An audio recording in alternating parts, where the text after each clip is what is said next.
আর এই 14 জনকে আপনাদের কাছে দিয়ে গেলাম, এটা আমার আমানত। এই 14 জনে আপনাদের দায়িত্ব হচ্ছে আপনাদের পরিকল্পনা সফল করে এই 14 জনকে জিতিয়ে নিয়ে আসবেন ইনশাআল্লাহ। আপনারা পারবেন না ইনশাআল্লাহ।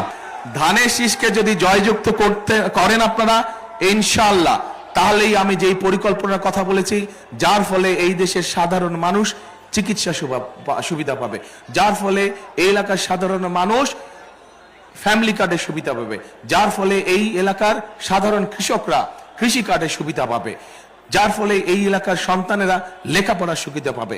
এবং ধীরে ধীরে, রাতারাতি তো সবকিছু হবে না। আমার হয়েছে জ্বর, বুঝছেন, জ্বর হয়েছে, এই ঘুরতে ঘুরতে জ্বর ঠান্ডা লেগে গেছে, ডাক্তার আমাকে অ্যান্টিবায়োটিক দিয়েছে 7 দিনের। এখন 7 দিন লাগবে ভালো হইতে, এই সামান্য জ্বর ভালো হইতে লাগবে 7 দিন। এত বড় দেশ, এত ফ্যামিলি কার্ড, এত কৃষক কার্ড, এত মানুষের চাকরির ব্যবস্থা করা একটু তো সময় লাগবে না? একদিন হবে না, সেই জন্য আমাদেরকে ধৈর্য ধরতে হবে। কিন্তু ওই যে বললাম, আপনাদের পরিকল্পনা কি? আপনারা যে বললেন ধানের শীষে, ইয়েস 12 তারিখে আপনাদেরকে ধানের শীষকে জয়যুক্ত করতে হবে। কিন্তু জয়যুক্ত করার আগে কয়েকটি কাজ আছে। সেই কাজটি হচ্ছে, আপনারা যারা এখানে ধানের শীষকে জয়যুক্ত করবেন, আপনাদেরকে ভোরবেলা তাহাজ্জুদ পড়ে চলে যেতে হবে। তাহাজ্জুদ পড়ে ওইখানে গিয়ে ফজরের নামাজ আদায় করতে হবে। আর আমার অন্য ধর্মের ভাই যারা আছেন, তারাও আপনারা ফজরের ওয়াক্তে চলে যাবেন ধানের শীষকে ভোট দেওয়ার জন্য, এবং গিয়ে ফজরের নামাজ আদায় করে ওই আপনার স্ব ভোট কেন্দ্রের সামনে ফজরের নামাজ আদায় করবেন এবং লাইন দিয়ে দাঁড়িয়ে যাবেন।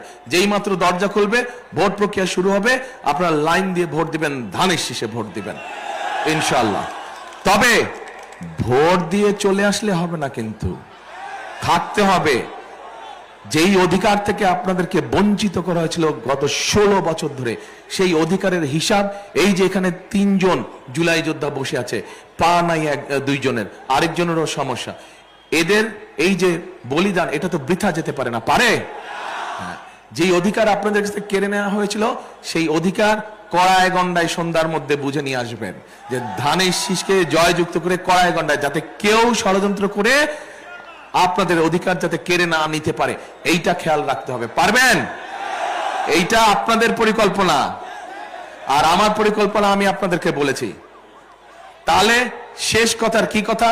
শেষ কথার কথা হলো, করব কাজ, গড়ব দেশ, সবার আগে বাংলাদেশ।